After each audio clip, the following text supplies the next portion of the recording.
right to it. And do we have any public input? No, Mayor. Signed up. Thank you. Item number 4. Do we have any amendments to the agenda? We do not. No amendments to the agenda. We will move to item number 5, which is the mayor's report. And I have a couple things. First of all, of course, tomorrow is primary election day.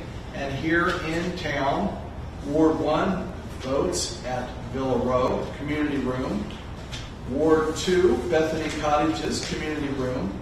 Ward 3, the Senior Center. And Ward 4, Sunstrom Conference Center. And I think that's the one that's changed. Is that right? So please get out and vote, and encourage your neighbors and your friends and family to vote as well. The second item on my mayor's report is I have a letter to read, and so that I will not keep it in suspense, the letter is from Rick Martin. So it says, this letter is my official notification that Monday, August 1st, 2022 will be my last Lindsborg City Council meeting. I'm excited about my upcoming retired life, but would also like to take this opportunity to say I'm extremely sad to leave the city after approximately 27 years of service. I would also like to thank the citizens of Ward 3 for allowing me to serve on the city council and represent them. However, after 44 total years working in public service, it's time to turn the reins over to someone else. I've genuinely enjoyed my tenure and will miss my co-council members, the mayor, city administrator, and the dedicated city employees of Lindsborg that do the hard work to keep Lindsborg running. This is a wonderful community in which I have great pride. Let me know what I can do to make the transition for my replacement smooth. I am ready to make the handing over process as seamless as possible. Again, I will truly miss working with the city of Lindsborg. Sincerely, Rick Martin. And I think we should have an opportunity to deny this. So. Hey, remember, I live with this woman that's only 5'3", but she is, yes. I've come across her a time or two. Rick, would you like to say a few words? Well, everything that I said in the letter is true. I got on city council kind of as a whim. Bill Taylor was on city council at the time, and then later on became mayor. But we're good friends, and I continued to ask him, "What's going on? What about this? What about that on city council? What's going on in the city? Why are they doing this?" And I think he finally got frustrated with me. He said, "Oh, for crying out loud, why don't you just run and get on?" So I did, and I guess the rest is history then. But I was on planning and zoning for a while before that. I can't remember how long. But after I got on and I started to learn how the city works, it became even more interesting and more intriguing to be able to help develop things and work as a group to try and do the right thing. You hope that at the end of the day you did do the right thing and make some of the right decisions, and I think by and large that the councils over the years really have. We've had, of course, up until now, we had, I work with, 2 other city administrators, but now a third one, and we've had mayors come and go, and have had, in all of those positions, I really truly believe had the best interests of the city at heart. So I did talk to these 2 beforehand. I said, just because you're on now, it's not why I'm leaving. that has nothing to do with it. It's just, I retired from the city of Salina, and I think it's just time for me to kind of fade into the sunset, so to speak, and start doing something else. So I appreciate it. I appreciate the time on council. Well, Rick, on behalf of the city, we appreciate your many years of work. It's been phenomenal. I have probably no more different experience than all of you. I've worked with Rick from time to time when in different capacities. When I was in the legislature, I spoke with him many times.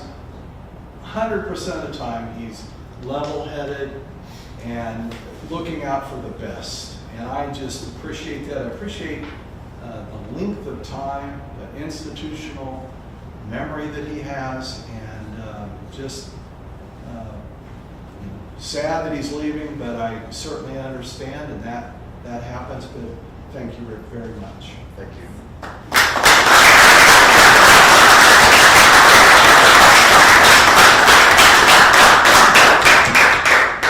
I will add that Rick means it in trying to have a smooth transition. He has already provided a name that we have spoken with, and of course this opening is open for anybody to talk about, but we have a person already that we're speaking with, and I know that we will find a good person to fill that position for the remainder of Rick's term. So thanks, Rick.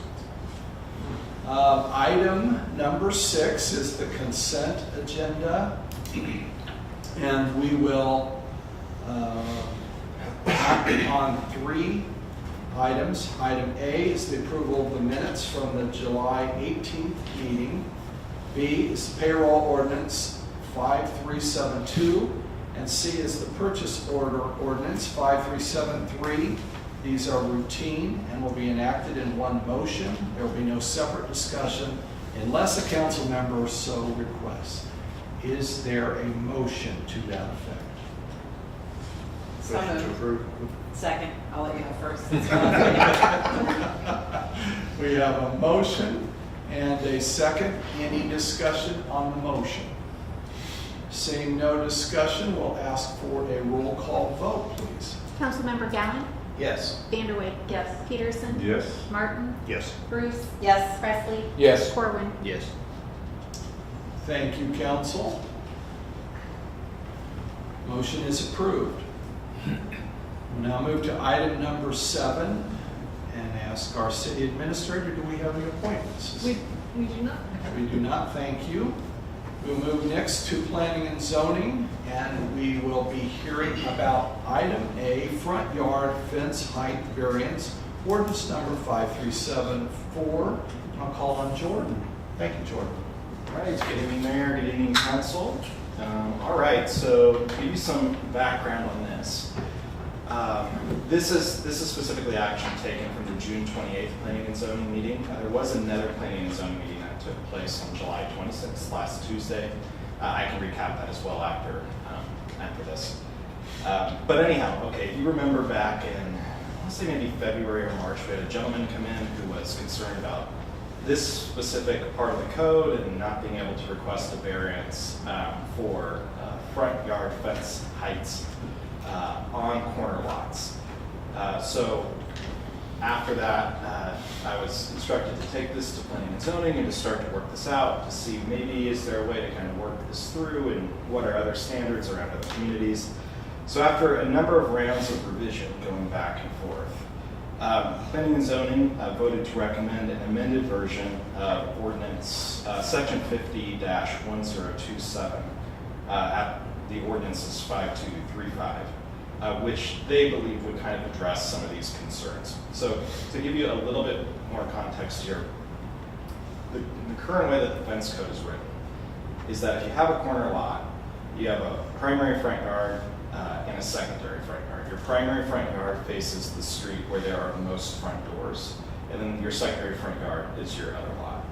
You can request a variance up to the edge of your house for your secondary front yard for up to 6.5 feet of fence.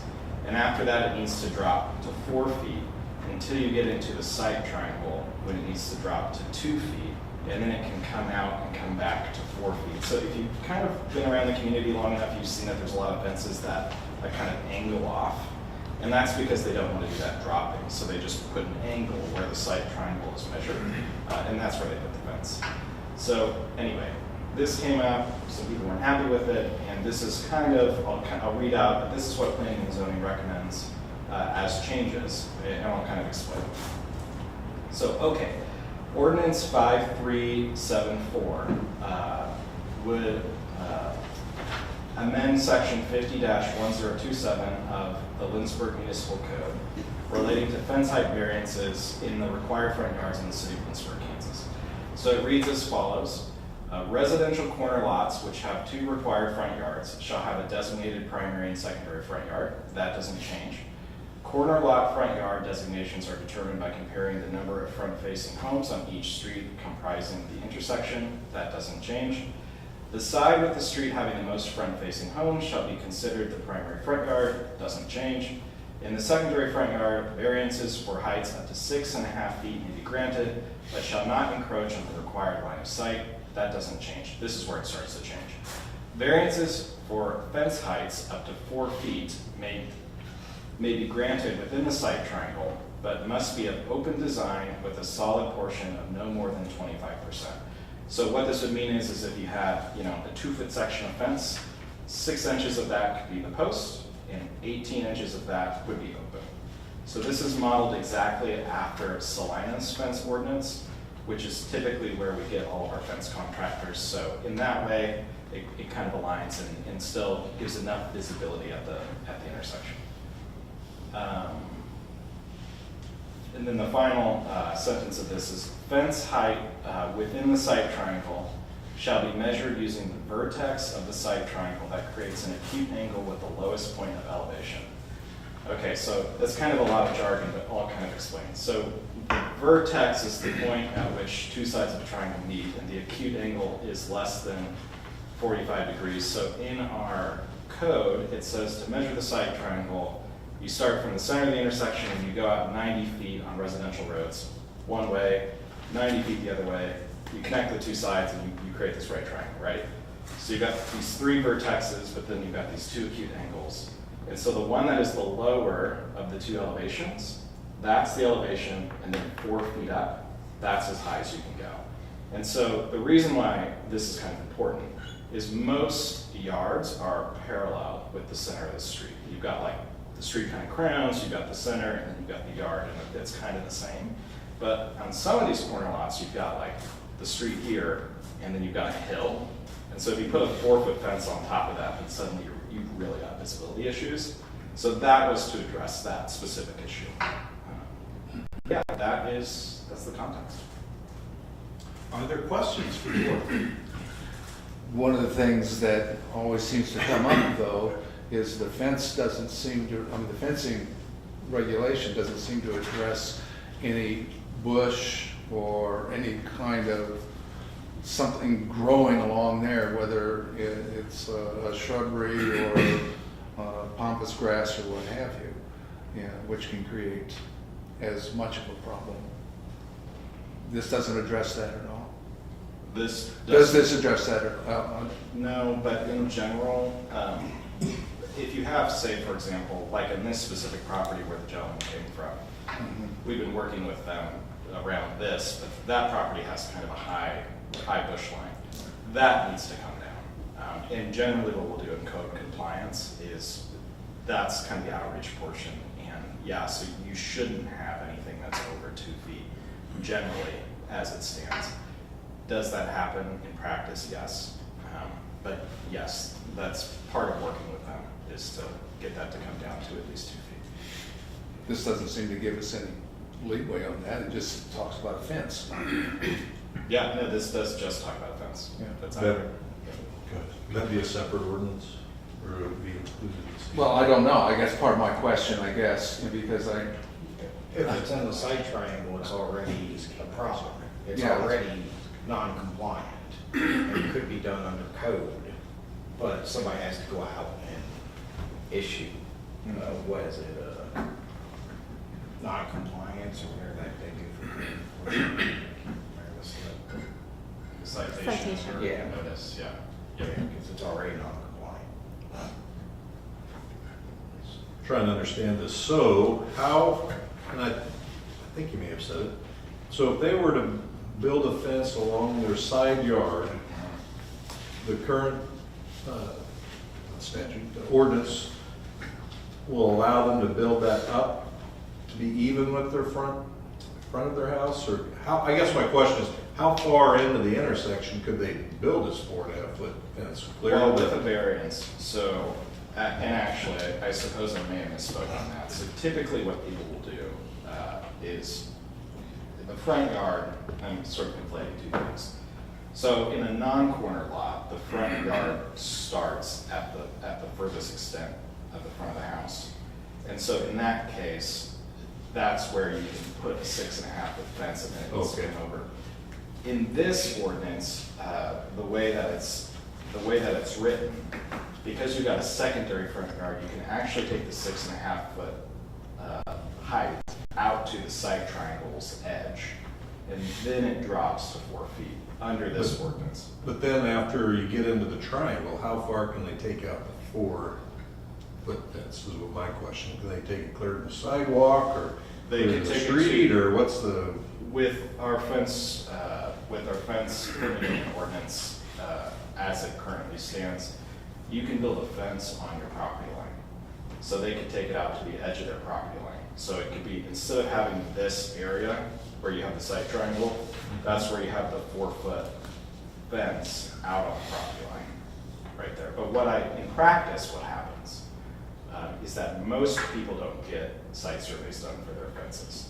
And so what I always do when somebody applies for a fence permit is I have them draw it in the site map, and I'll often send that to them, and then often have them locate at least 1 foot to 2 feet off of where they think the property line is. So that's kind of in practice how it happens, but technically, yes, if they got a site survey, they could go up to the edge of the property line.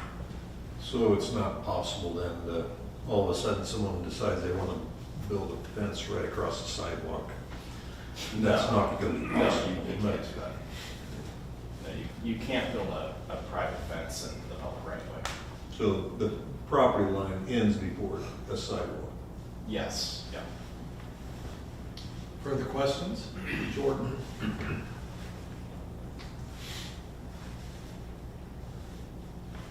Anything to add, Jordan? No, that's it.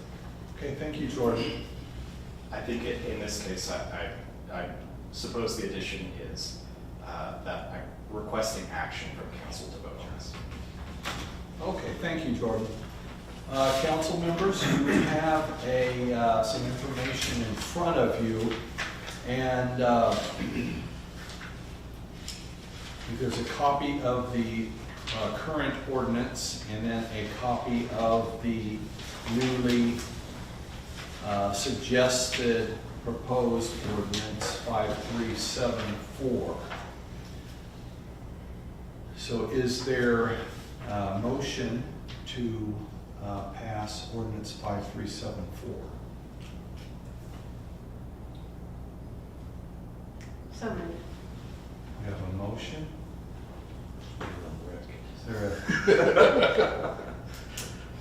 Is there a second? Second.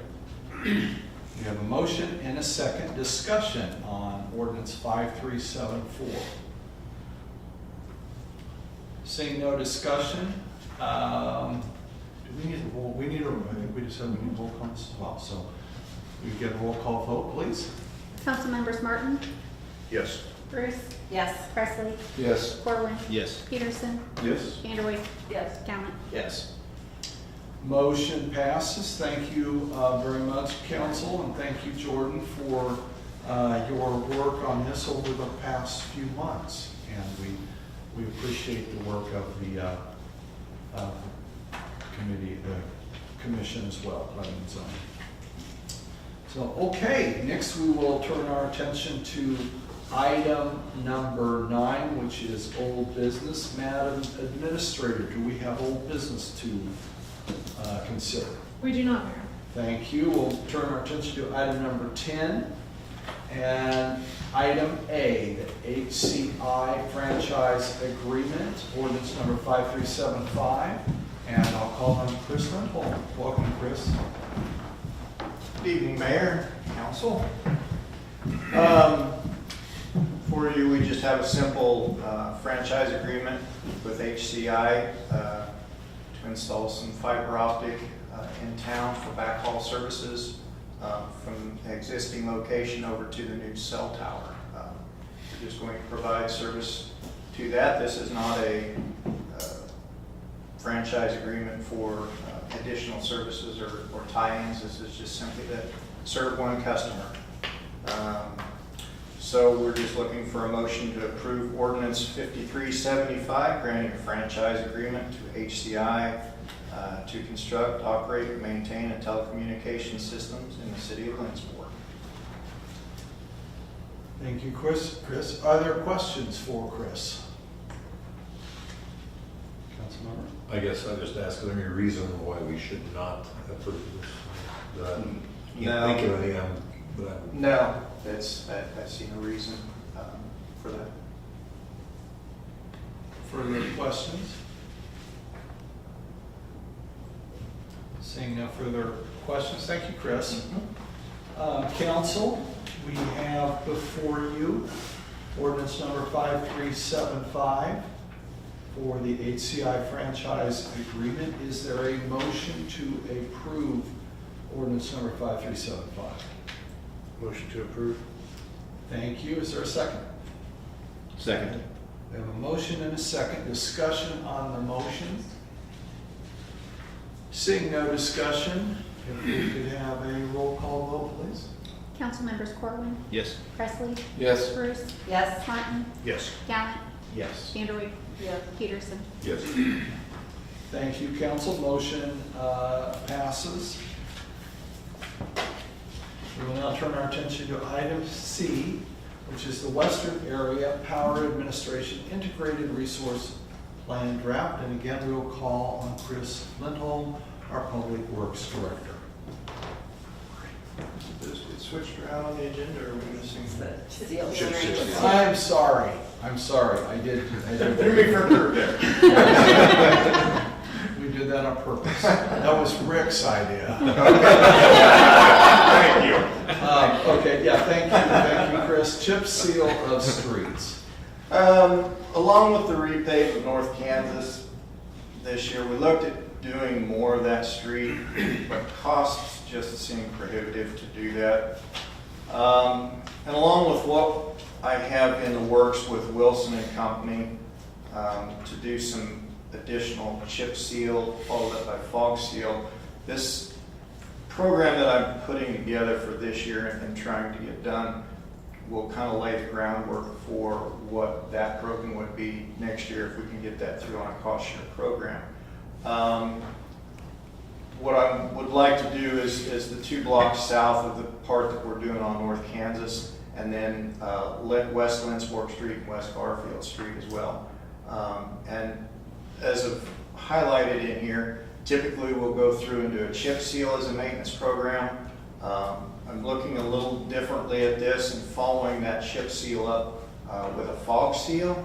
And I think we may be able to get a little better life out of the work that way. It'll do 2 parts. It'll give it an extra seal coat. Plus it will provide a better service and ride. And aesthetically, it will look a lot better, I believe. It will look almost like a new asphalted street when it's done.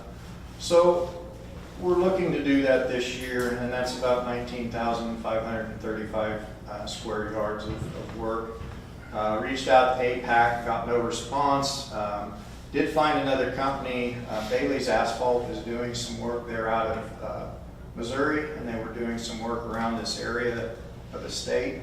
And so they reached out to us, and we communicated and got a price from them, and then Circle C Paving. So we're just looking for a recommendation to approve the motion for the proposal for Circle C Paving to chip seal and fog seal 19,535 square yards of streets for a price of $76,186.50. Thank you, Chris. Are there questions for Chris? Councilmember Peterson? So you mentioned Garfield and Lindsborg Street. So is this included in that, or is this just for Kansas? This will be for 2 blocks south of the paving job on North Kansas, and then Grant Street and Lindsborg Street. West Oh, Grant. Grant, did I say Garfield? I probably heard you wrong. Oh, I might have said it wrong too, so Okay, that is the intent, yes. so Grant and. Grant, Lindsborg, and 2 blocks north of Kansas. Further questions?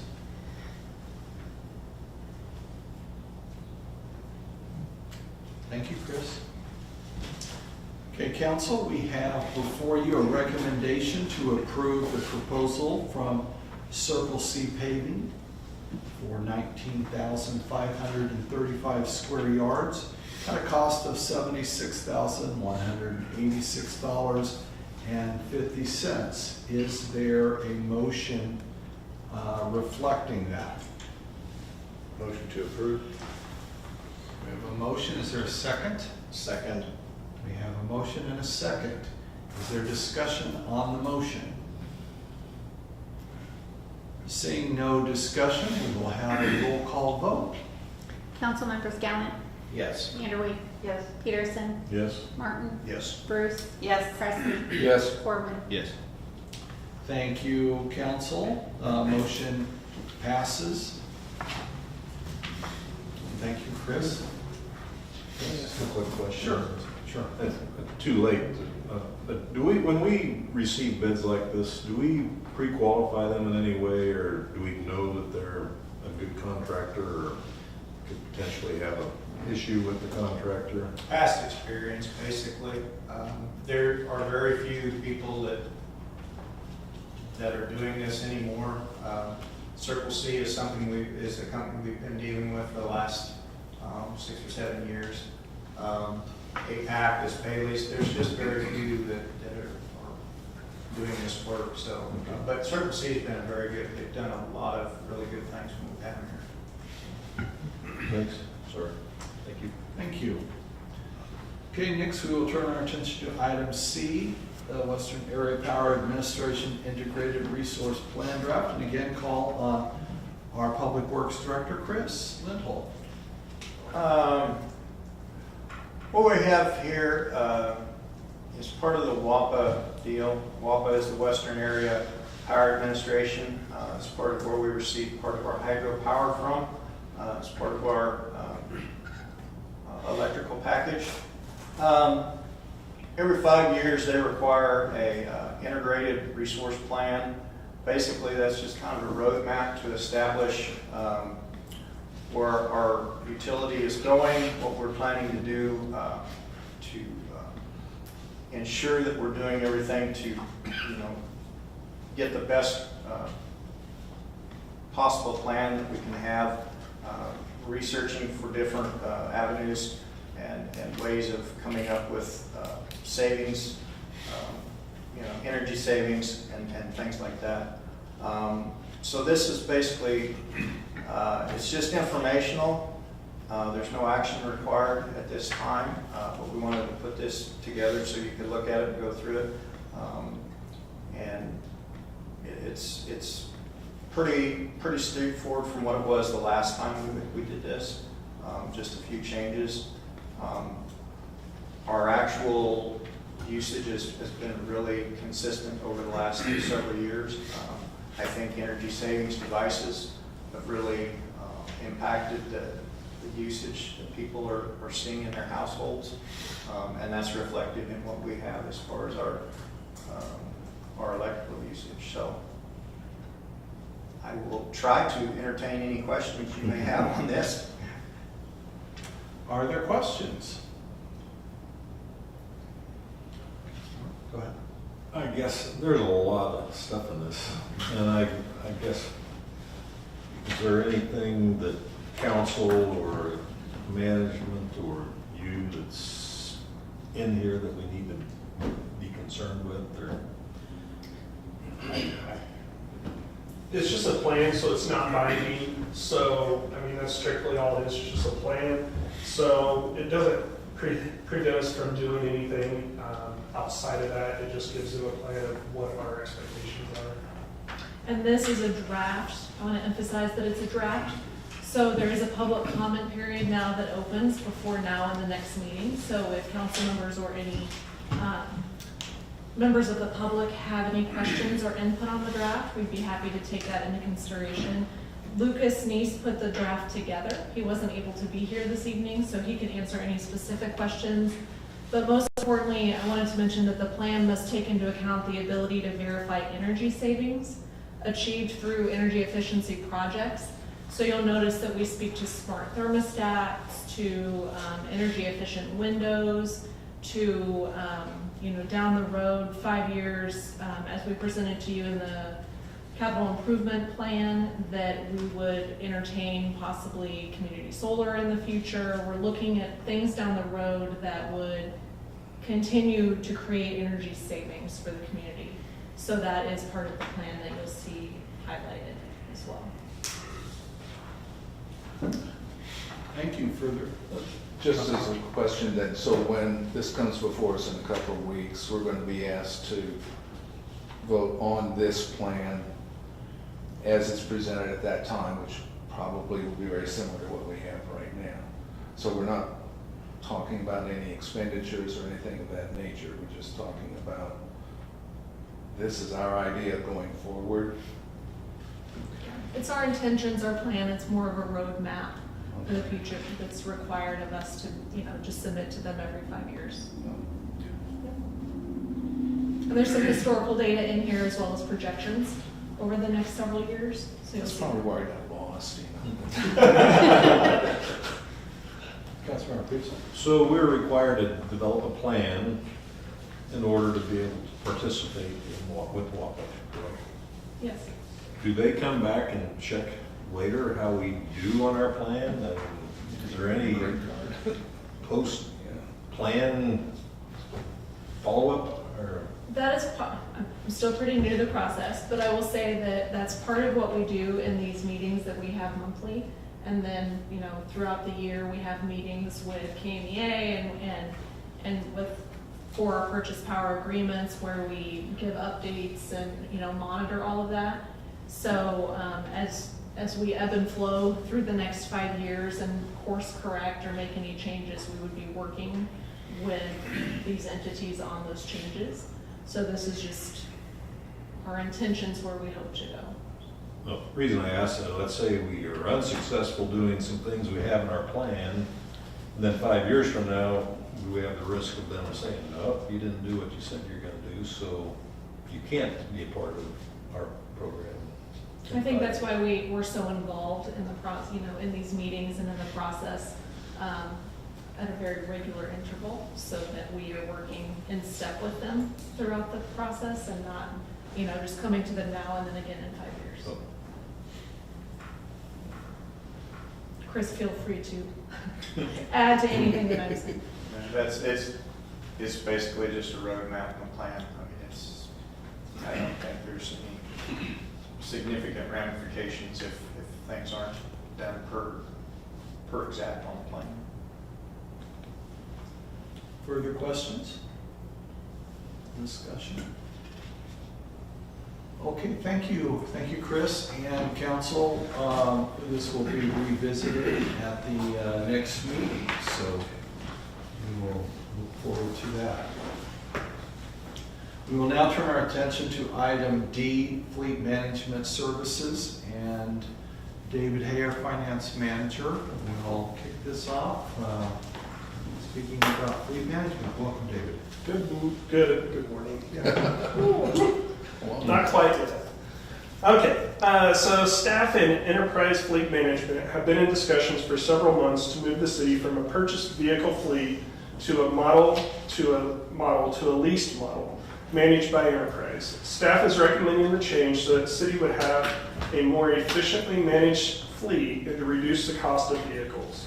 Because several of our vehicle types, particularly the pickup trucks, have strong resale value, there's a monetary value to acquiring new trucks on an annual basis at preferred government pricing and then getting them into the resale market quickly. Lease terms across our fleet would range from 12 to 60 months.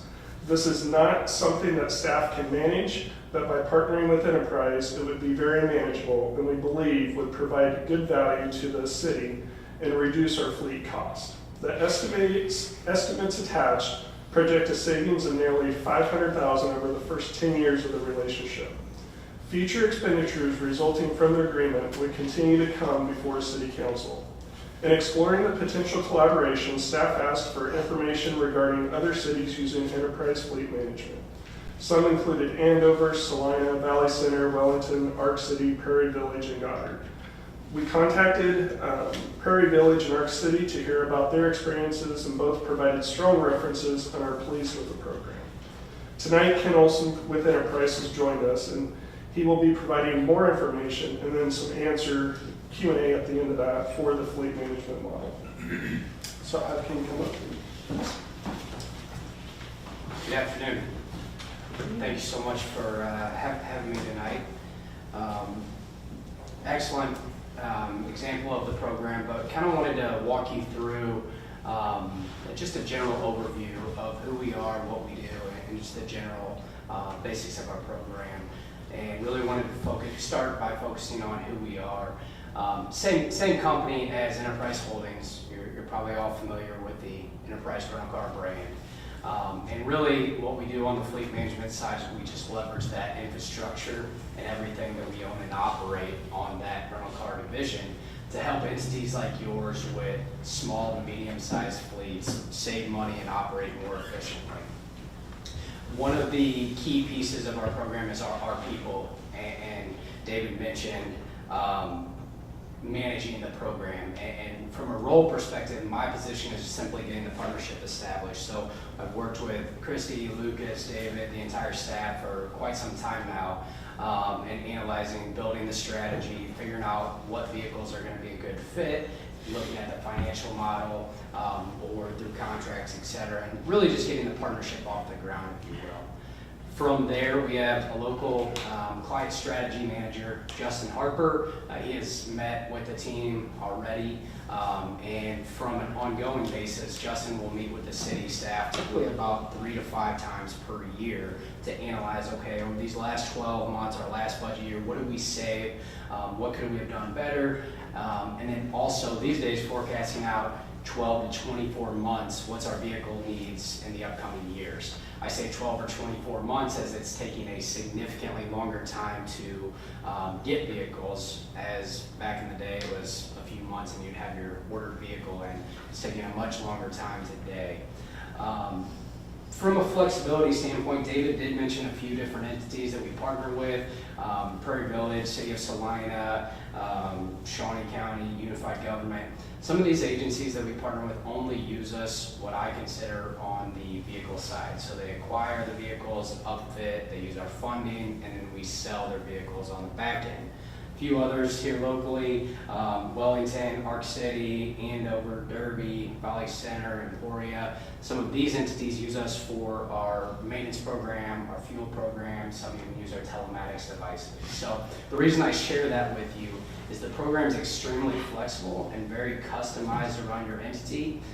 From a fuel and maintenance perspective, we can absolutely help, and that's kind of been the conversation with the staff so far, is we can certainly help with to reduce your maintenance and fuel, but also operationally leverage some of the local entities on that side.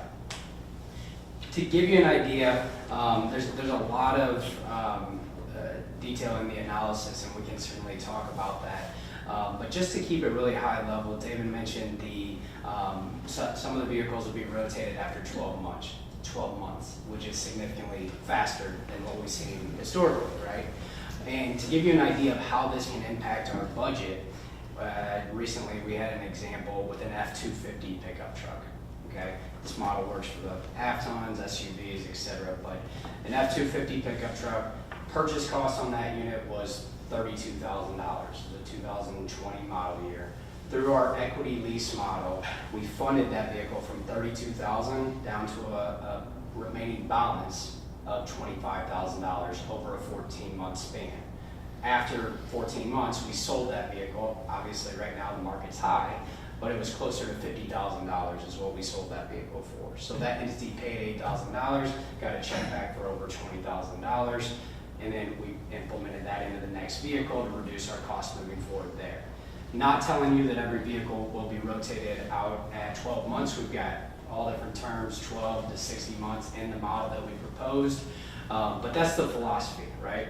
Leverage the strong buying power on the front end, low mileage patterns, enterprise resaleability, and our management to get out of the vehicle at the right time, right? We have Teslas in the fleet, potentially Lightnings coming into the fleet, 450s that we're looking at in here, and every vehicle is going to have a different right time to get out of the vehicle, but that's the philosophy. With that type of structure and getting out of the vehicle at the right time, our operational expenses with maintenance, fuel, etc., will certainly go down.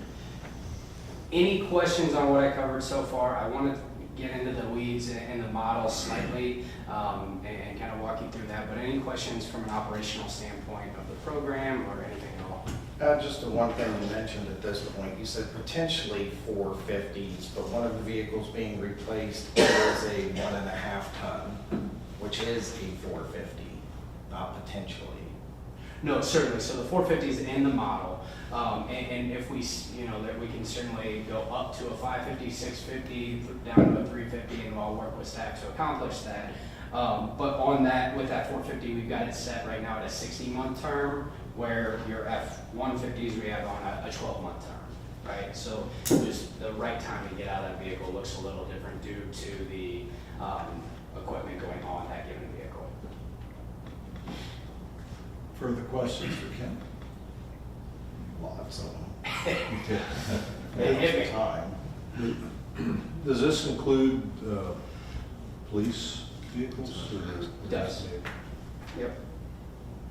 We have the utility interceptors, Model 3, I'm sorry, that's for admin. You have the Charger, a couple utility interceptors, and the Equinox in the model, but yes. And this will include the emergency response vehicles. So, out of curiosity, because now you mentioned that, what do you guys, because part of the maintenance budget that you're comparing to previously, I assume, includes tires for, emergency vehicles. Do you guys take care of state net tires? Yes, absolutely, we can help with that. Our Help maintenance. with it or take care of it, because they said that was part of general maintenance in here. Yes, so brakes, tires, engines, so with our maintenance management program, we can apply that to the emergency response vehicles. The fixed full maintenance program that we've discussed with staff would not go on the emergency vehicles, but it would go on everything else. So there's essentially two different programs. Through our Sourcewell Purchasing Cooperative Award, the maintenance management program for those emergency units is $6 per month per vehicle. Then we can leverage the Firestone dealerships, et cetera. So you have two different maintenance agreements, but we only have information on one of the maintenance agreements on here. Because I only see full maintenance agreement when I look through this, and that's the one that I read. Correct, and that's for our fixed program. I thought we had the maintenance management contract to you, but we will absolutely get that there. But the fixed program is for the enterprise vehicles coming in. The maintenance management program is for the existing fleet until the new vehicles arrive, and the emergency response vehicles. Now, out of curiosity, whenever said vehicle needs whatever it may be, they have to take it to Salina. City employee has to do that. Enterprise isn't going to chauffeur it there, correct? I believe there is a local, is it Firestone in They're not town? a corporate Firestone. There's no one in town that is set up with Enterprise. Everybody with Enterprise either has to pay out of pocket because it's more convenient than wasting 4 hours of their day, or they have to drive to Salina or back. So you're saying no one in town would be willing to get on our? No one's set up for it. Okay, and we can certainly discuss that with that shop, and if it's a one-page document, does not cost that shop anything, if they are willing to, and I will. I can tell you that one doesn't, but I'm pretty sure the other ones don't either, because I know they've approached them for it because of the terms of it, but that was just one thing I wanted to mention because, I mean, I literally have customers that will pay out of pocket for an oil change just so that they don't have to take their enterprise vehicle to Salina. So, say you start talking about 2 employees or 1 employee driving up there and sitting there waiting, that's negative. One of the bigger questions I had too on the financials, you have the equity from our vehicles being sold considered as part of the savings. Correct. So us selling our asset is a savings? So enterprise, if allowed, will sell your existing vehicles on your behalf.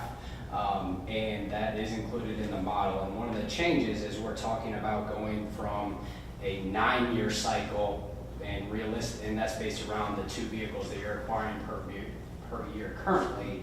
And there's 1 vehicle in the fleet that's over 20 years of age. And some of that savings is by getting out of those vehicles sooner and implementing this model. You would be selling X amount of vehicles per year over those first 5 years. Well, I just thought it was kind of weird though to talk like you're saving $500,000, but yet some of that is us selling assets that are ours, that we own free and clear before we enter into this agreement. I mean, I think it'd be better to factor in how much it's going to cost to continue this after all of those are sold. Most definitely, and it does. So the sustainable savings of $22,538 is after all vehicles, our current fleet is sold. For the next 5 years, if you take the 27,789, 8,001, etc., and divide that by 5, that's where the 22,538 comes from. So that's your sustainable savings moving forward after the fleet is fully implemented with enterprise, and then the 518,000 is the total included with the current fleet today. And again, for the way we look at this is if we're holding on that vehicle, it would take at least 9 years in your current model to replace those 2 vehicles. And we have 4 vehicles out of the 18 that are over 10 years of age and 1 that's over 20. So it's just, that change in philosophy is really what we're trying to show.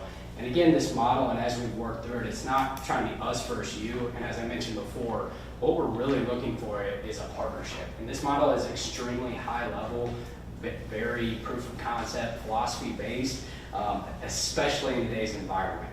It's also very conservative, right?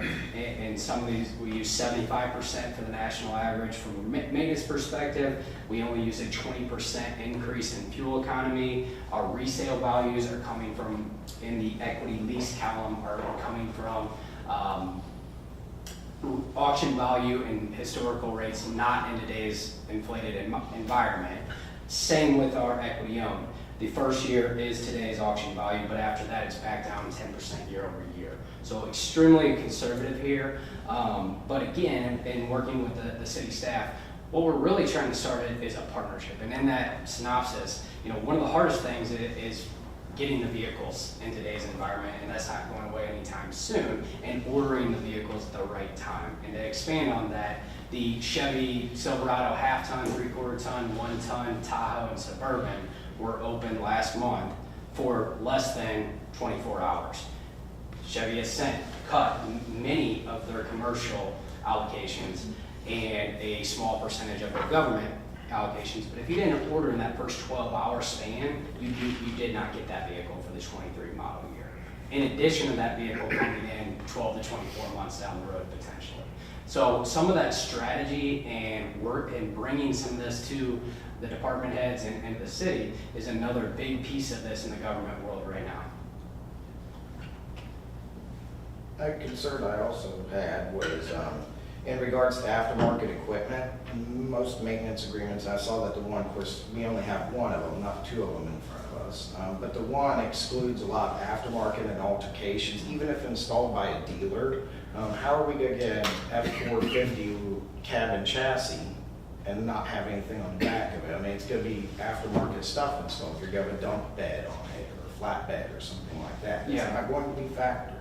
So that's in regards to the maintenance of that aftermarket equipment. In regards to aftermarket equipment in general, for the police vehicles, public works vehicles, et cetera, we absolutely will handle the logistics of getting that vehicle upfitted. And then from a financial perspective, we can capitalize that cost into the lease, or we can bill that cost out to you. Or that we can drop the vehicle off as is, and the entity can go and handle that process on their own. One of the benefits of having... So the prices you have on here don't include like a dump bed truck? It just includes the cab and chassis truck? No, it does include it. It does include that? Yes, sir. Because the way you were explaining it was like we'd have to go get it done, or No, so it would we're- be capitalized into the lease if you did it. Right, so in the police vehicles, we have $11,000 of equipment included in this model, $8,500 on the Charger. The Silverados have, the Sierra pickups have $1,500, the F-250s have $3,000, and that 450 has $15,000 of equipment. So we have absolutely included that in here. Some of the equipment will transfer from vehicle to vehicle, especially in the police world, not all of it, but some of it will absolutely transfer, and that's one of the things we'll analyze on the front end. And then as we're replacing the vehicles, if we can get out of that vehicle a little bit sooner, transfer more of that equipment, there's a huge savings in doing so. Councilmember Peterson? On your cost and savings spreadsheet, could we just work through that a little bit, because I'm having a hard time following what that's saying. Absolutely. Yep.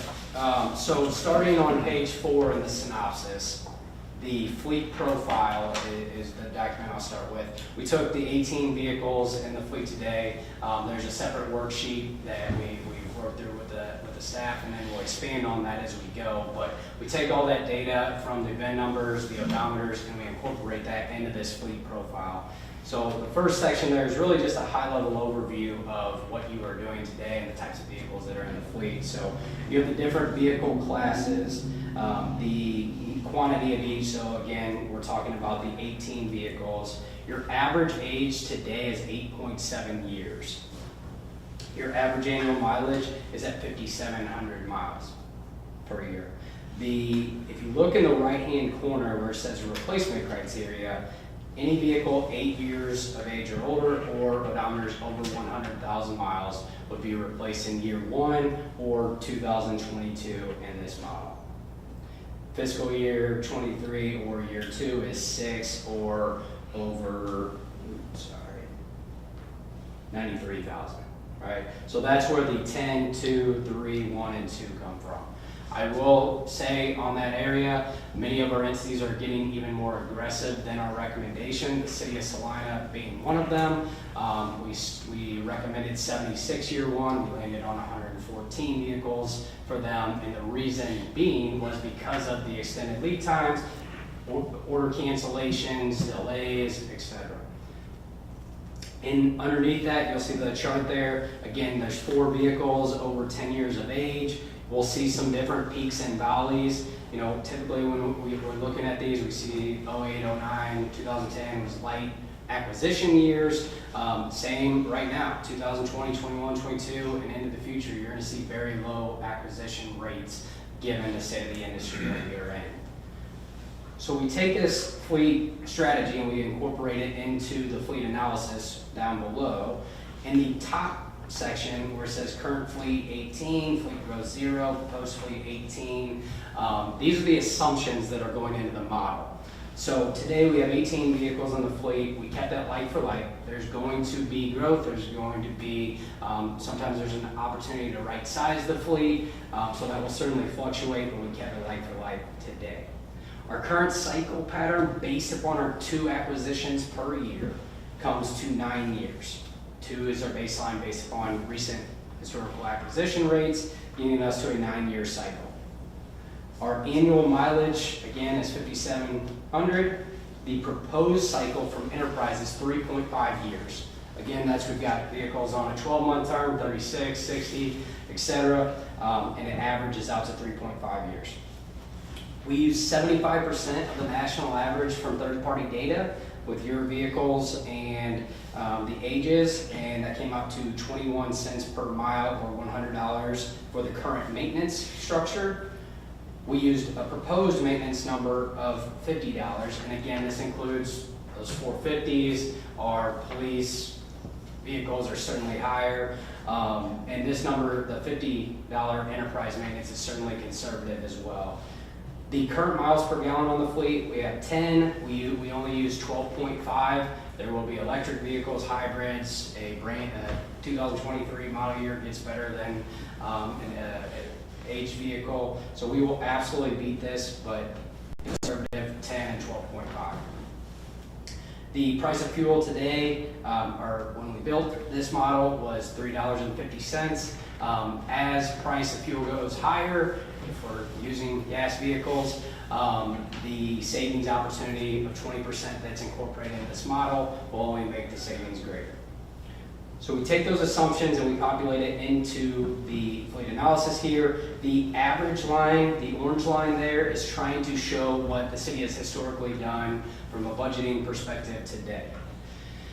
So again, Wouldn't you want to compare like the last 10 years if you could compare the next 10 years? Or is that an average over the last 10 years? correct, it's just an average. So that is an average from our last 10 years of vehicle maintenance, fuel, and, I mean, that doesn't It's include. not ours, It's based upon the assumptions that I just read to you. That is what is incorporated in the model based around the types of vehicles that you are running.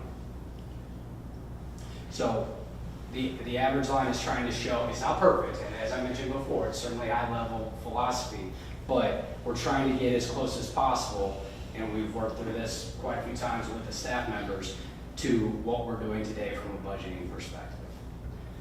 So right now, again, 18 vehicles in the fleet. We're acquiring about 2 vehicles per year on average. We own our entire fleet. We have 0 vehicles leased from Enterprise. Our purchase cash outlay, including equipment, for those 2 vehicles, and again, this is like for like from a vehicle perspective, comes out to $75,000. 0 lease expense from Enterprise yet. We have $8,000 coming back from the oldest 2 vehicles in our fleet from a resale perspective. We have no Enterprise equity coming back yet. Our maintenance cost, given that 21 cents per mile, comes out to $21,600. Our fuel cost is right under $36,000. And if you add the purchase, the equity, the maintenance, and the fuel together, that gets us to a $125,000 current budget for these 18 vehicles. So as we go through this spreadsheet then, starting with the purchase column, you're adding across, and that will total the fleet budget. Yes, sir. Okay. Yep. Now, we're not, I mean, our average, surely we've gotten more than $8,000 a year average for selling used vehicles as we rotate them out. So your oldest vehicle in the fleet today is, again, over 20 years old, and you have 1 vehicle that's a 2007. After that, the 2011s would be sold 2 years from now for, what should You're going by first in, first out, which the city's traditionally replaced what needed to replace at the time. So a lot of times, I mean, it's like the cop cars, what they're on like a 4-year rotation or so. I mean, truthfully, it's pretty likely one of the police cars would be replaced before those vehicles in our traditional budget, and then we get to equity out of them. Yeah, again, and again, it's looking at averages, but today our oldest police vehicle is a 2011, I believe. We've got a Ford Interceptor that's 2016. So those are, yeah, and then we do have that 2018 and 2020. So even if we did one of those for the next 4 years, we're still talking fairly aged police cars. So as we move into the enterprise model moving forward, again, 18 vehicles. Based upon that replacement criteria, we have 10 vehicles being replaced year 1. We would still own 8 of our vehicles. We would have 10 vehicles on the equity lease model from Enterprise, 0 upfront purchase cash outlay, and then over a 12-month span, we would have lease payments for those 10 vehicles that would come out to $80,000. The equity coming back from those 10 vehicles at auction value today is $134,000. The equity coming back from 3 vehicles being sold after 12 months is 23,365, and that's the enterprise vehicles being sold. So I'm going to pause there. The equity owned, what this is saying, the first day of our budget year, again, this is perfect world, philosophy style. The first day of our budget year, we deliver the 10 vehicles, we sell those units for $134,000. We have 12 monthly payments of $81,000. And then last day of that budget year, we sell 3 vehicles, and the equity return from those 3 comes out to $23,000. Our maintenance goes down because we now have 10 vehicles on the proposed maintenance number, and we have 8 vehicles on the current maintenance number until we're fully implemented there in year 5. Same with fuel, 26 over the 35.9 comes out to a 20% increase in fuel economy. And if we add all 5 of those columns together, our fleet budget for that year 1 is a profit of $30,000. So if we take that current fleet budget of 124 less that year 1 budget, there's a savings opportunity year 1 of 155, year 2 there's 63. Down, once we're fully implemented, to your point, there's certainly certain years where it's closer to a break even. That year 9 is $1,600 in savings. So, but the concept and the philosophy, and again, I'm very confident in this model. We are very confident that we will beat this model as well. And year over year, there is a savings opportunity to implement this model, and we're going from a 9-year best case scenario cycle to a 3-year cycle with the enterprise model. Forgive me, one more thing here that I'm questioning. So you capitalize our equity from our vehicles in this, but then on the equity lease, at the end of this lease, you're going to sell all of the vehicles, right? And then we're going to start a new contract, but we're not going to have any own vehicles to capitalize the equity in on the next contract, right? So every vehicle, when we sell that vehicle, it's your equity. Yes, entity's and equity. it's on here. But I mean, the very last one, that $136,409 of leased equity, right? Correct. That would be enterprise taking the equity from all those vehicles, selling them, giving it to us, right? Yes. So then whenever we enter a new contract, we have 0 equity, whereas right now we have $400,000 worth of equity in our vehicles. But the next contract, we'd have none of that. In year 31, or 2031, you're not selling all 18 vehicles. You're not? Just 7, right? The way I'm reading it, it'd be 7. In the Yeah, it 6 years, how many says vehicles are annual being? needs.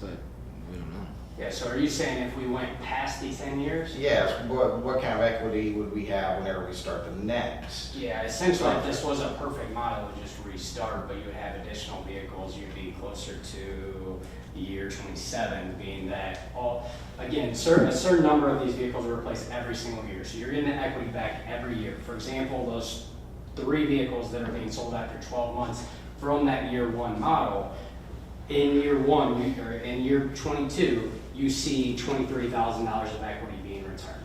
Fair? Okay. So year after year, that $23,000 of equity is coming back every single year. But there's certain years that, for year 5 and year 10, for example, that we're selling a much larger portion of those vehicles in those given years, and that equity is coming back, so it's greater. Now, to your point, the philosophy change here is that we're not paying cash for the vehicle and then selling 10 vehicles up front. We're leasing that vehicle, but we're designing this model to when we sell that lease, there is equity built up that's being returned to the entity. So you're seeing that equity coming back much more frequently than if we were to pay cash and run 9+ years. Does that make sense? Yeah.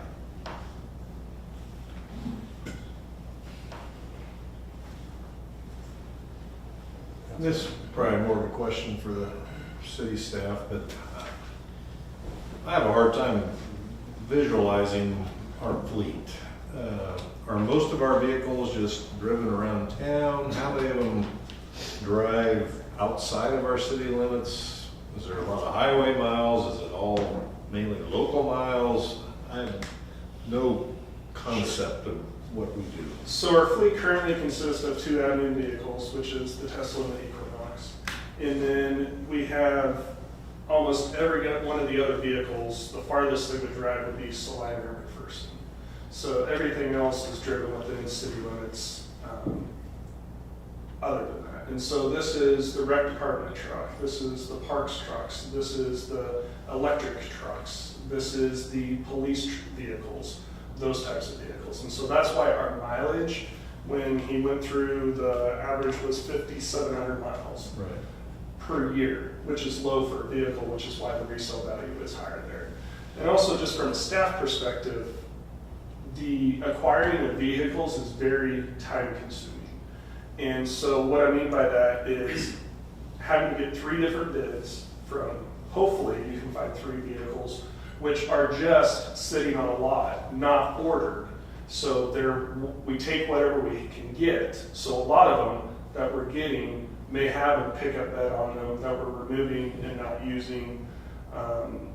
Sometimes, again, we can get lucky and find one that is just the cabin chassis type things, but just the mere time savings that this is going to provide to staff, honestly, and I'm not saying we want to pay for this, but there would be some monetary value to that in staff time savings, especially on public works and public safety, who goes through the most vehicles. But having said that, you're still going to have to spec it out to Enterprise. I mean, it's not going to be just left up to them to decide which vehicles. So, I mean, other than not having to get 3 bids and go through that whole process, but the specs will still have to go to Enterprise to make sure you're getting the type of vehicle that will do the job. Correct, but that should be a continuous thing to where we don't have to reinvent that wheel with every single one based off whatever vehicle we're receiving or taking. The other thing is by doing some of the turnover as quickly as we are going to see some more compatibility, especially on the police side, to where we're not going to have to purchase certain equipment, it can just be moved over. Even though in all of these, it does spec for new equipment for all the vehicles. So we could see some cost savings in that aspect also. Bed changes, different things like that, that we've had to either get an adapter or a totally new bed because we have used it and it's no longer usable.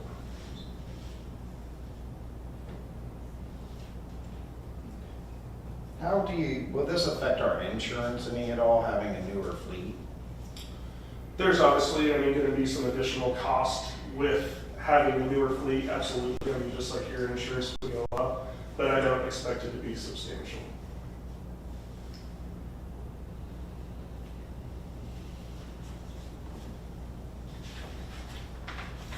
So who currently services our vehicles? Getting back to the Lindsborg Salina topic of servicing vehicles, what's the current, what do we see as the future? So, currently, some of our vehicles are serviced at each of the locations in town that we currently have agreements with. It kind of depends on what the issue is, where they go. Different people use different people for the oil changes and stuff like that. And then as far as going forward, When we say different people, we mean different departments or different? different departments use different, the different service stations in town that's available. And I will add there, from a maintenance perspective, like I said, I'm more than willing to go to the different shops, ask them, explain the program more in depth, ask them if they're willing to get on the program. But if we want to keep Enterprise completely out of the maintenance program, or out of the maintenance business for the entity, that's okay, right? Out of curiosity, have you read your contract from them? The agreements on payment and the process that you go through, even general maintenance, let alone mechanical repair? Have you read it? The contract that I provided to you, To a shop, yeah.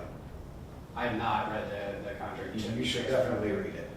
Yeah, and again, if that shop does not want to be part of the program, that's okay. What we're not, from a big picture standpoint, we're certainly not talking just maintenance. Your maintenance is going to go down with or without Enterprise. We do have 2 programs that are designed to help reduce your maintenance costs for the city. So from the shop's perspective, if they are not comfortable in partnering with us, then that's absolutely okay. But from a city's perspective, your maintenance cost is absolutely going to go down with or without our program, just based upon the strategy in getting out of vehicles earlier than our current replacement plan.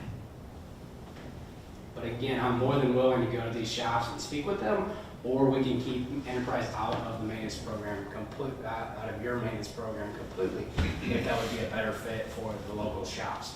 From a fueling perspective, we have Wex fuel cards that you can fill up in town. Again, I'm not telling you that those fuel cards are going to bring a substantial amount of savings. Operating a more efficient, more fuel-efficient fleet of vehicles will bring a savings opportunity there. But again, the fuel cards, the maintenance program, our telematics devices, all those different programs are designed for the data. And again, Justin is going to be coming out and bringing recommendations to the staff, both operationally and financially. If we do have any of those programs in place, it just gives us more data and analytics to bring recommendations to your table.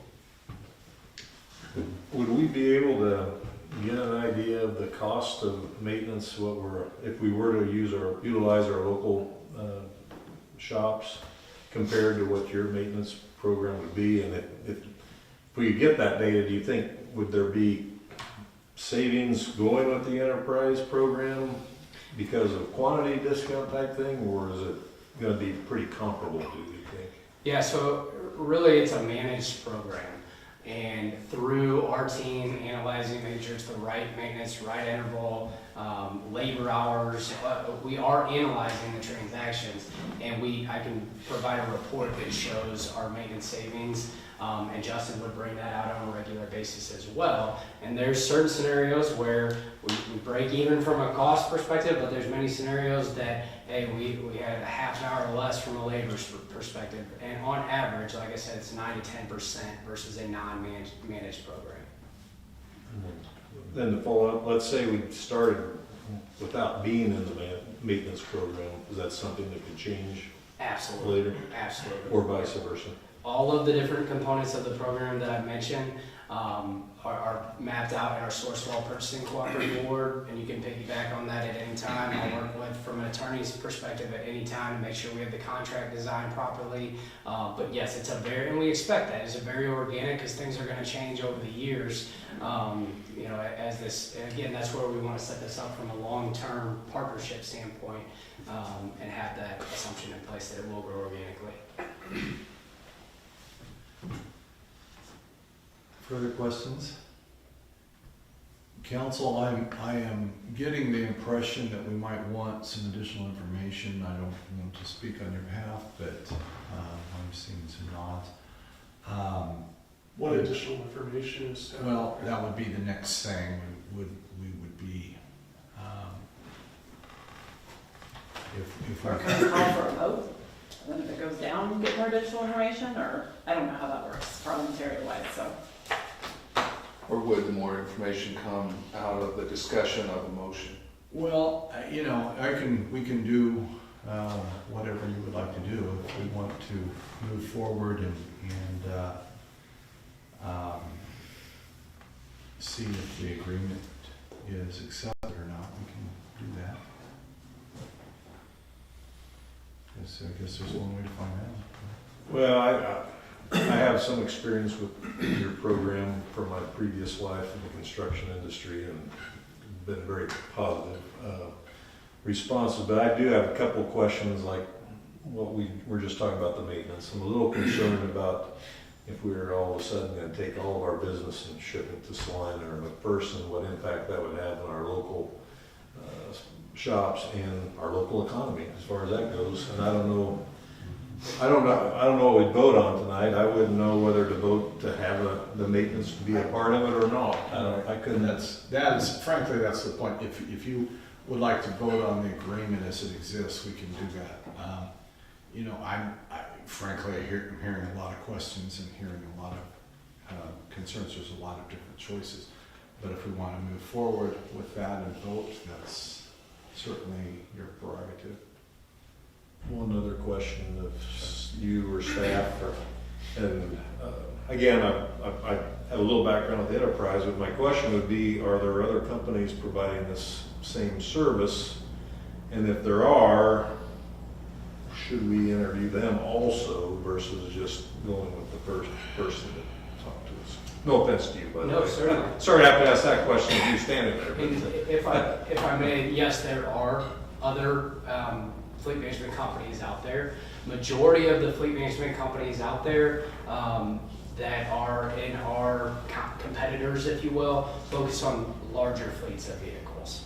Okay, anywhere, you know, there's Wheels, there's Element, there's Lease Plan, and all with those companies, they do focus on agencies and entities that and companies that have, you know, typically 500 plus, where our core niche is 20 to 300. Average client has about 50 vehicles in the fleet. And that is one of the reasons why our program works very, very well with a large amount of entities here locally. If I may, last piece, one of the reasons why we did come here tonight from a timing perspective is a good majority of the vehicles, the F-150 opened last week, the Silverado Chevy's already done, the F-150 opened last week, and we expect a very short window. Utility Interceptor opens, police vehicle opens tomorrow, and we don't know how long they're going to stay open, but we've been told that there's approximately 12,000. When you say open, what does that mean? Sorry. So when the order banks are available, you can place your orders on at that time. There's a few vehicles that open tomorrow, Ram and a few of the others open next month and later this month, but that is one of the reasons why we did come at this time. And it is a very important piece, as vehicles are taking 12 to 18 months in many cases to come in, and if you miss that model year and we need to replace that vehicle, the vehicles out of stock or inventory are substantially more expensive right now. So again, and no rush. I want to set this partnership up properly. So if tonight's not the night, totally understand that, but did want to mention that from a timing perspective. If we aren't happy with the service, what's it take to get out of it? Say that one more time. If we're not happy with our service, what's it take to get out of it? Yeah, Be stuck in it? No, great question. So there's essentially 3 different options. Option A, so let's just take a one vehicle example here. After 12 months, we no longer want this partnership. You owe, on that first example, 32, we funded it to $25,000. Enterprise can pick that vehicle up, sell it on your behalf, and return the equity to you, and you never have to replace that vehicle. Option B, you pay off that remaining balance of $25,000. We give you the title, run that vehicle out 9-10 years. Option C is we could, and this is the most likely option to happen, we could depreciate that vehicle for the next 3, 4, 5 years until it's at a $0 balance. And once we're talking about 18 vehicles on lease with Enterprise in all different timing, that's most likely the option that would happen.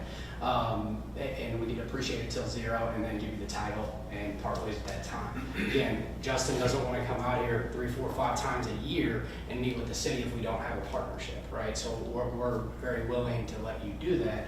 But realistically, the only time that we see that happening, and more so on the commercial side, is if we tiptoe into it or we give it a try, right? And that's why, from a staff perspective, we've worked over the past few months to make sure they're very comfortable and confident with the partnership as is and through this strategy.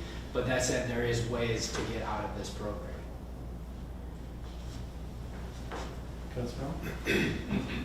The other question I would have of the city would be, as our council had a chance to read the agreement, because it's very extensive with a lot of words and a lot of legal words, and I would want to make sure we're comfortable with the details of this. And you would be agreeing on one of the agreements that's not in it.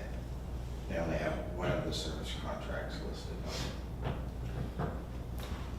Sure, and anytime there's a contract in the council packet, I always review it. I always make sure that the language is relatively standard. I don't memorize it for something like this, but for whatever it's worth, this all strikes me as standard corporate language that you would expect in kind of a contract like this. So we've had, you've spoken to a couple other communities. They're very happy with the agreement they have. That correct? Correct. Are their agreements very similar to what we're discussing here? So one of the ones that we spoke with, I can't remember which group that was. Prairie Village. Yes, I think that's right. Yeah, Prairie Village. They're 3 years in arrears, and he had nothing but positive remarks to say that everything has come back, and obviously he did state, obviously the used car market right now is great, so they're beating their projections. And so I think it just went to say, he had absolutely nothing negative to say about the relationship, and in everything that they have promised, they have fulfilled. Okay. Well, and I know that the model we're looking at is probably going to not be as similar to Salina's, because they have a fleet maintenance. I would assume that Salina, their fleet maintenance is going to take care of the maintenance rather than outsource it. Yes, sir. And again, we've got entities that do it both ways. Right. And then I do know that Salina has had a lot of trouble getting vehicles, and you kind of alluded to that's just the way the market is right now. It's kind of out of everybody's control, but it's just been very, very slow getting vehicles in. So, and I know you can't project the future, and we have 18 vehicles versus 114 with Salina. So maybe our odds of getting that are better, or are they going to be worse when you're looking at one entity that's got 114 vehicles and we're looking at 2 or 3? Is there a priority type thing, or do you just get your name on the list and you get it?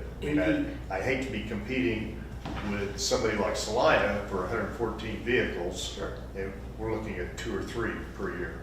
Yeah, so a couple different talking points there. And in many cases, and historically, it's been first in mind, right?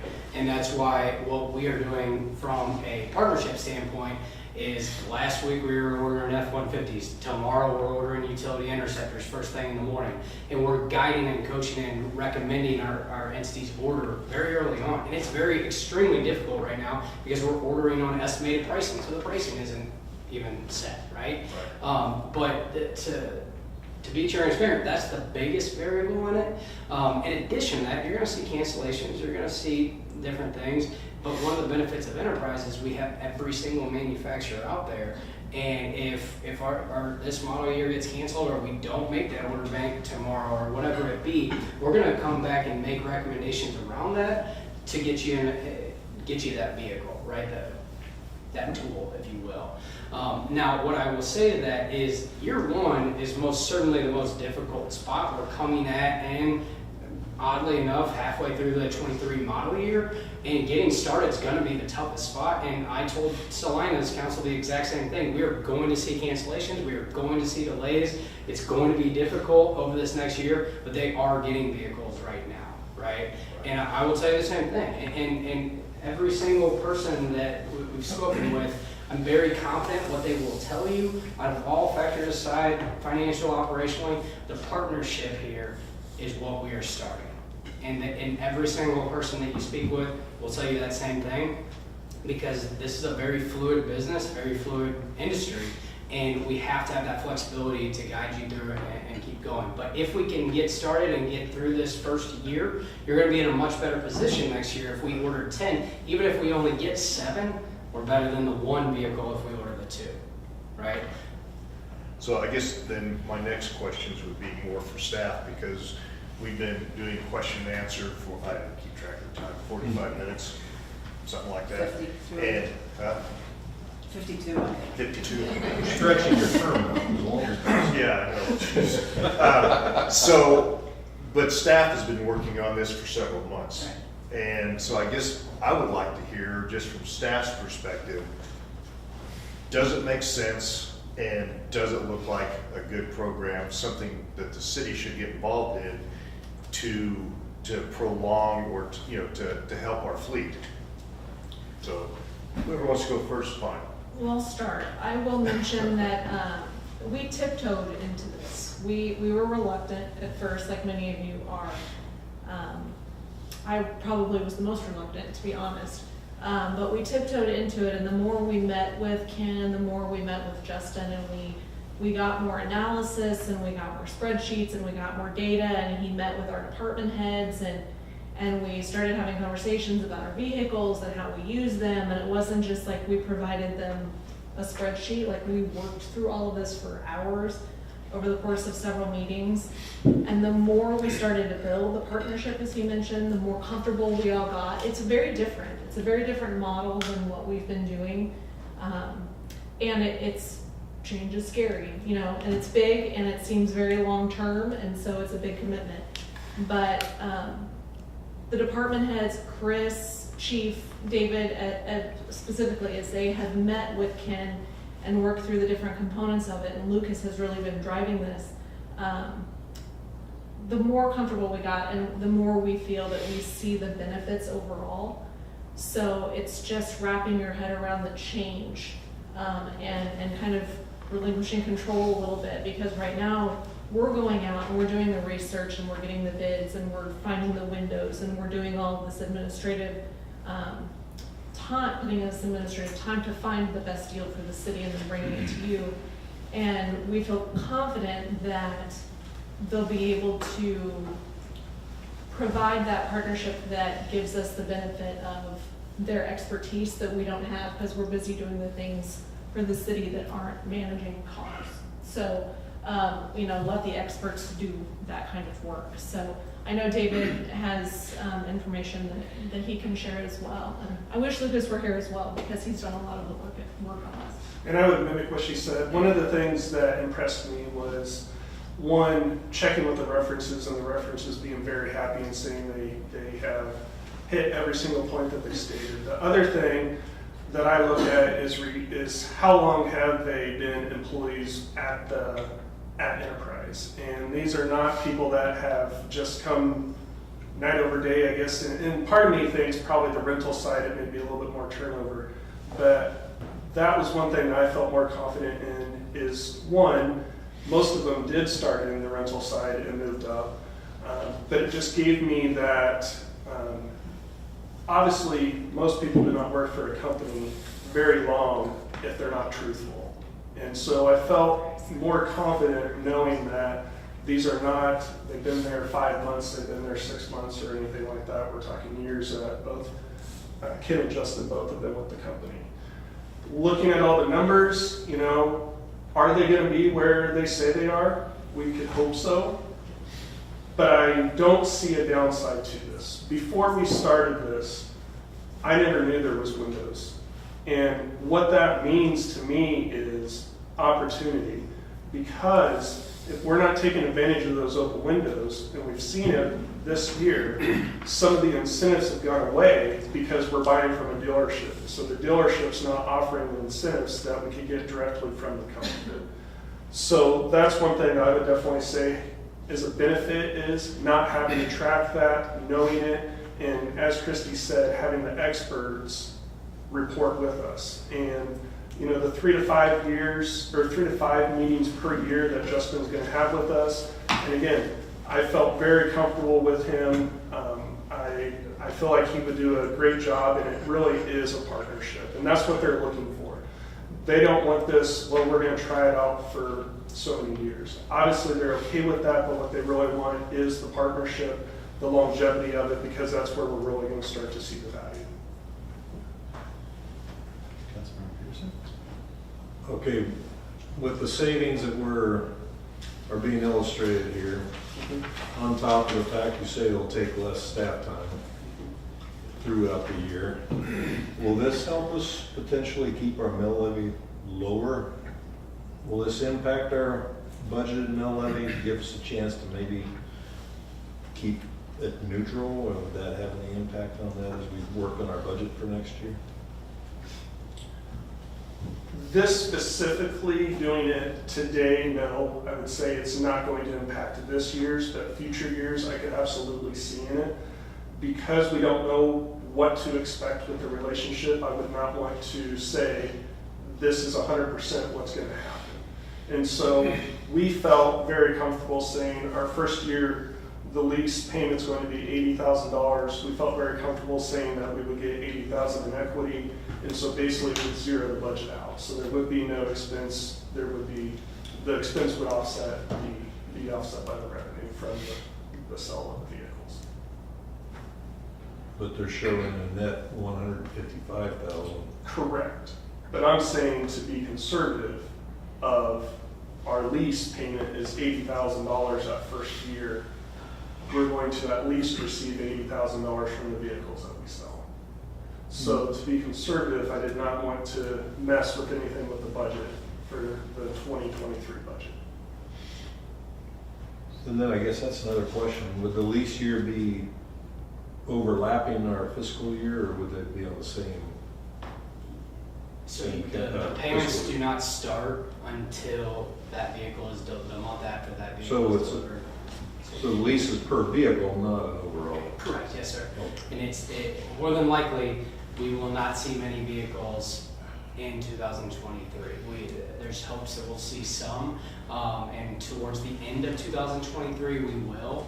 And as we've mentioned, the equity from the fleet, hopefully if we design some sort of an equipment reserve fund or fleet replacement fund, will offset those expenses. But the real budget dollars will be coming in 2024 budget year.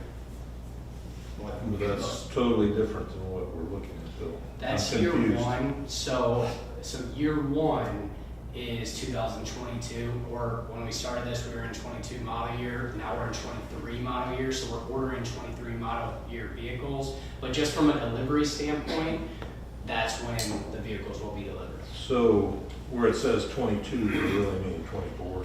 22 could really mean just one. 22, 23 would be year two. So he just put those on there as examples, but not knowing how many vehicles based off what we're going to look at, because I can guarantee we're not going to get 10 vehicles in 2023. But again, not knowing, this would be a perfect model if we were able to receive all the vehicles as they had quoted on here. But there's no way to tell how many we will end up getting. So I don't know just the how we make a savings, decision then if this isn't what we're getting or expecting. the savings is still there. It just may not be the year that we have it on here. Okay, so Because we instead of may what- replace 10 in 2025, we may end up replacing 10 instead of 6. So then we're going to see more of the savings. Granted, the value of the vehicles are going to go down possibly by that point. So there may be less of a savings, but staff sees it even if we save $200,000 over 10 years, that's $200,000 we saved over 10 years.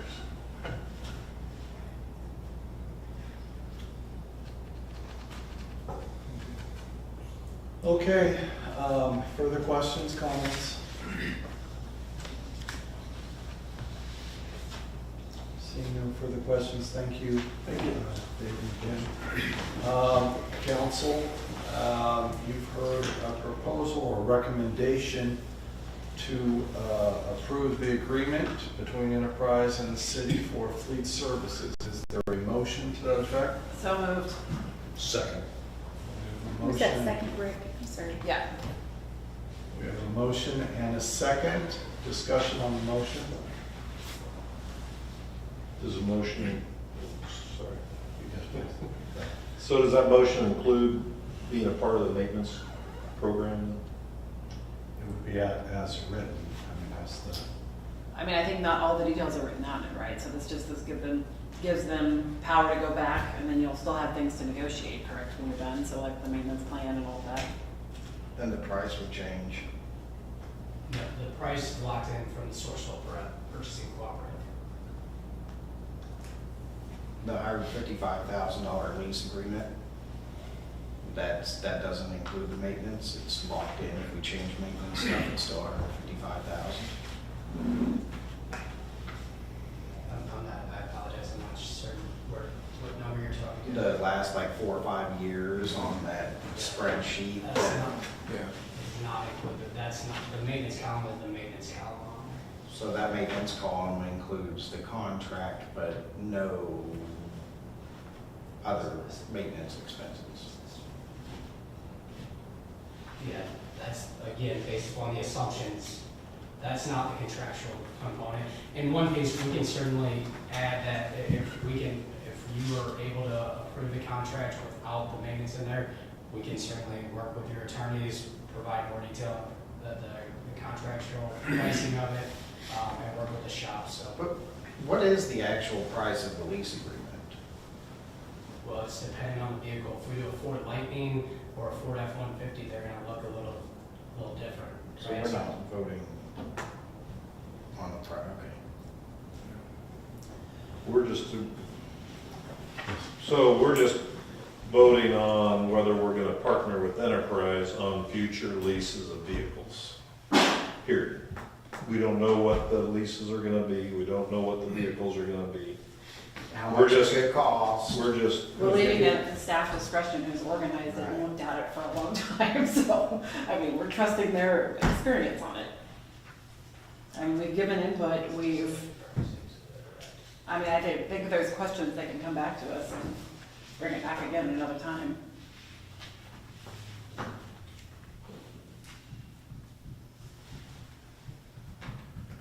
So I guess the motion was to approve the agreement as we have in front of us, correct? Correct.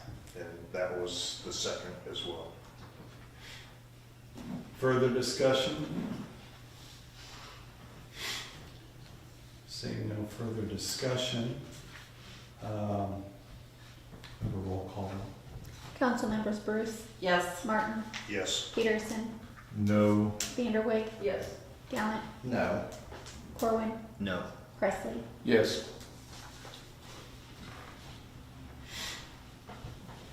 Thank you, council. Motion passes.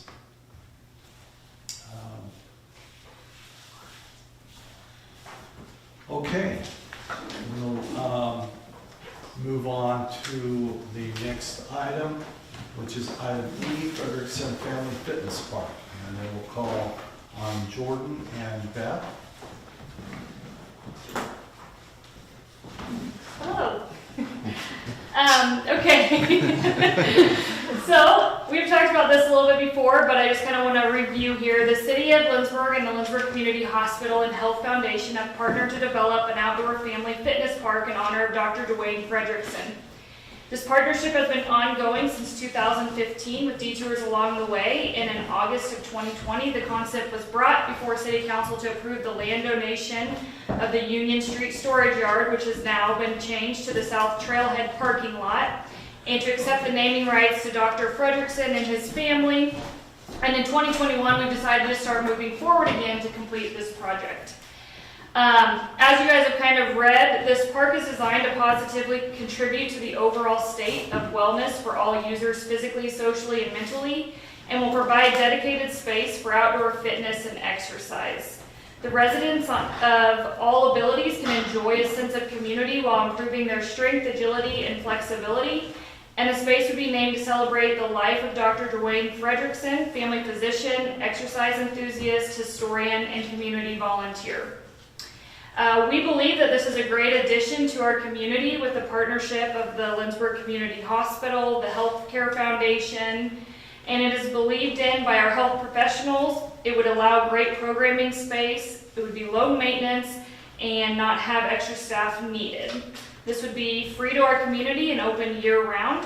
And along with us, we have Larry Vanderwig here in attendance to help support this project, as well as we've been working with Betty Nelson also.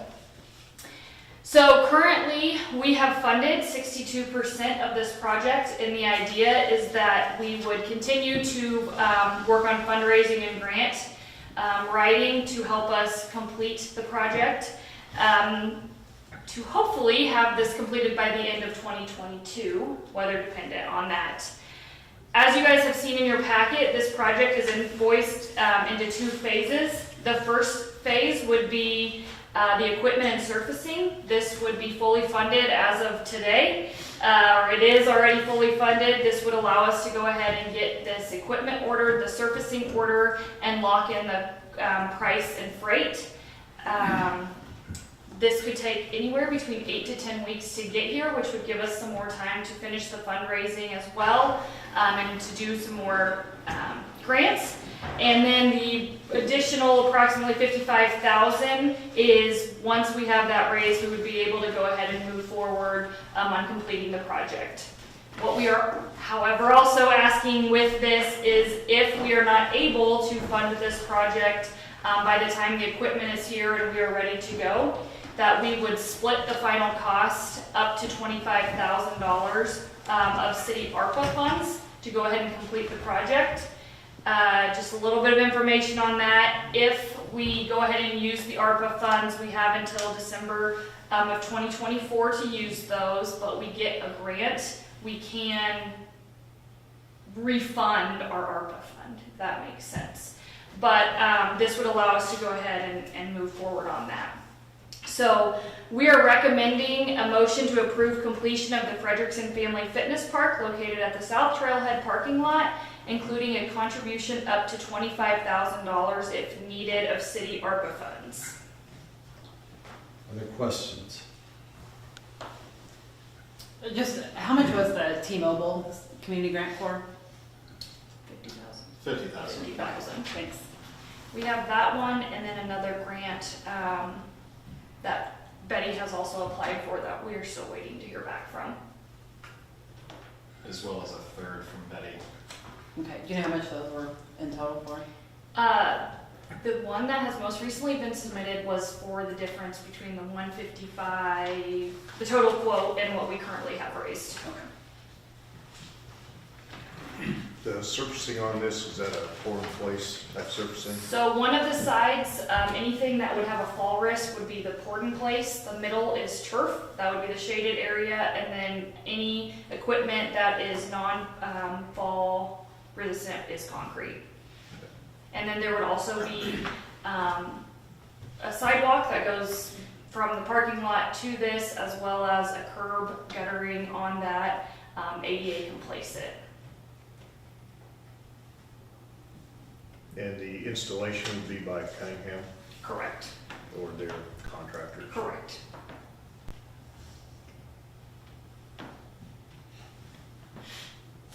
Further questions?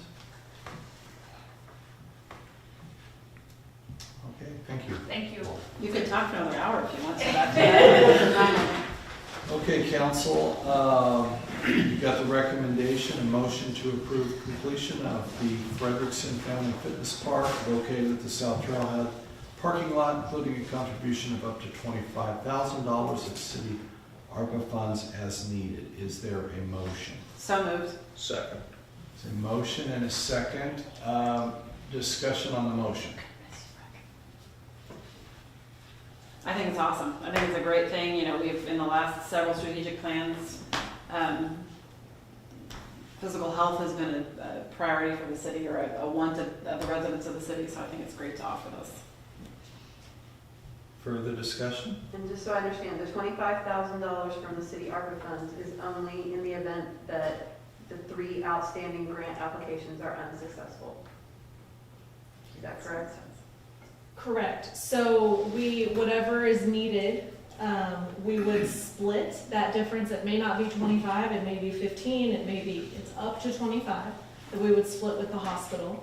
And then if a grant were to come in after that, we would be able to, move our portions back. Okay. One Yeah, other come thing. on up, come on. One other thing I forgot to mention is we also do have online giving through the McPherson Community Foundation, and we have pushed that out on the Lindsborg Community Health Care Foundation site as well as ours, that if anybody, if you guys know of anybody or anybody here would like to donate, you can also fundraise that way. Thank you. Further questions? Discussion among the council? Seeing no discussion, can we do a roll call vote, please? Councilmembers Presley, Yes. Corwin, Yes. Gallant, Yes. Vanderway, Yes. Peterson, Yes. Bruce, Yes. Martin. Yes. Thank you, motion passes. Thank you, council. Thank you, Roxy. Next, we have item number 11. Do we need a executive session this evening? We do not. Thank you. Number 12, is there other business to come before the council this evening? Not for tonight, but is now a time to maybe ask a question for a future council meeting? Is that okay? Is this the appropriate time to do that, or Sure. after the meeting? Sure. I don't know which. Sure. I was approached by a business that's in my ward about the use of solar power and how that's billed. And it was, I think there was a vote taken in November that changed something when it came to solar power in Lindsborg. I'm not real clear on that, and I just wonder if that's something we could address in a future meeting. We absolutely can do that, and also watch your mailboxes. In the August edition of the newsletter, we break down that ordinance, explain the different customer classes, and provide information on parallel generation. So we have a couple of different articles in the newsletter that will help break that down in more understandable terms that isn't so legalese. That'll help to residents and council members understand that ordinance and how it applies. Thank you. You're welcome. Okay, thank you. Seeing no further business, once again, thank you, Rick, for all your years of service, and good luck as you move forward into new adventures in your life, and just thank you. So with that, I would, Councilmember Martin, would you like to make a motion to adjourn? Most definitely. Is there a second? Doesn't have anything to do with you guys. We have a motion second, all in favor, signify by saying aye. Aye. Opposed, no. Ayes have it, we are adjourned. Thank you, council.